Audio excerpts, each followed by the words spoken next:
Le Christ est ressuscité. Saint Paul, dans l'Épître aux Colossiens, au chapitre 1, après s'être présenté comme envoyé de Dieu, envoyé pour annoncer Jésus, il dit à qui s'adresse cette lettre? Aux saints de Colosse, frères fidèles dans le Christ. Ça peut nous paraître étonnant que Saint Paul appelle les chrétiens de Colosse des saints. Mais pourquoi donc?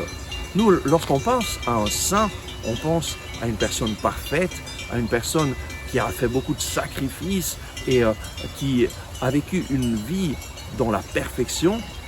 Et il nous semble que cela, c'est quelque chose qui est trop loin de nous, que nous n'arrivons jamais à atteindre. Mais en fait, Saint Paul est en train de dire ce qui se passe lorsque nous sommes fidèles dans le Christ Jésus.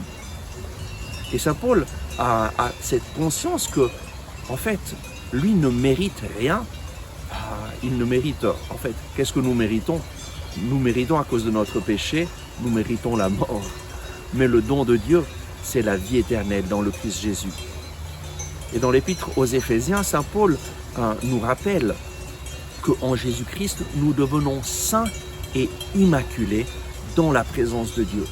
Et c'est le pouvoir que Jésus a de nous transformer par son pardon, de nous restaurer et de nous restaurer dans le plan de Dieu.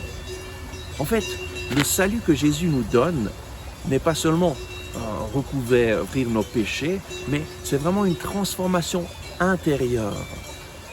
Et donc, lorsque nous accueillons Jésus dans notre vie, lorsque nous décidons de mettre notre confiance en lui, il vient en nous et il y a une transformation, une purification qui se produit et nous devenons saints en sa présence. En fait, c'est la présence de Jésus en nous qui nous rend saints.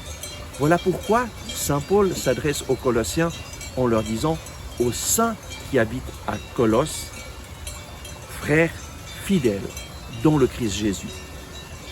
En fait, c'est Jésus qui nous rend saints, mais il nous rend saints quand nous décidons de marcher avec lui et d'être fidèles. Fidèles à quoi? Fidèles à nous mettre à l'écoute de sa parole, fidèles à mettre en pratique sa parole. Parce que c'est là ce qui importe. Dieu désire que nous vivions dans sa volonté. Et il nous manifeste sa volonté à travers sa parole. Et sa volonté, c'est que tous soient sauvés et arrivent à la connaissance de la vérité. Et la vérité, c'est que Jésus est mort pour toi sur la croix. Et donc, décide d'accueillir ce Jésus, décide d'être fidèle à lire la parole chaque jour et à faire tout ton possible pour la mettre en pratique. Et alors tu feras l'expérience que Jésus vient pour te sanctifier, te restaurer et te donner une vie nouvelle. À tout bientôt.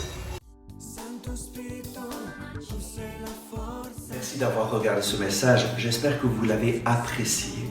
Nous mettons en ligne de nouvelles vidéos chaque jour afin de vous inspirer et de vous encourager.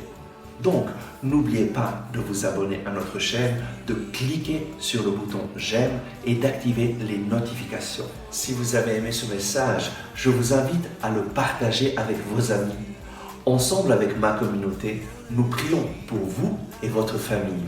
À demain.